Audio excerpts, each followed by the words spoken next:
Il-Partit Nazzjonalista qed jitlob lill-istituzzjonijiet biex jipproteġu l-interessi tal-konsumaturi Maltin u Għawċin illi ta' kuljum qed jiġu mġela jħallsu kontijiet aktar spissi u allura aktar għoljin. Il-Partit Nazzjonalista talab lill-Awtorità ta' Malta l-Kompetizzjoni u għall-Affarijiet tal-Konsumatur, l-Uffiċċju tal-Kompetizzjoni u l-Uffiċċju tal-Konsumatur sabiex jinvestigaw il-kontijiet tad-dawl u l-ilma li qed jinħarġu mill-arms. Mill-istħarriġ li l-Partit Nazzjonalista għamel fuq l-ewwel 100 kont il n-nies ġabu magħhom fid-Dar Ċentrali, ir-riżulta li 80% ħallsu aktar milli suppost minn 6 euro sa 600 euro aktar fis-sena.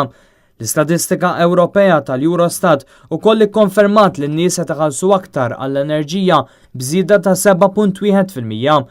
Din il-ġimgħa l-Partit Nazzjonalista diġà talab lir-regolatur għall-enerġija u għas-servizzi tal-ilma biex dan ukoll jinvestiga l-kontijiet għoljin li qed joħorġu l-arms. Ma kellna l-ebda komunikazzjoni li b'xi mod jew ieħor għamlu xi ħaġa fuq dak li aħna tlabna li jsir.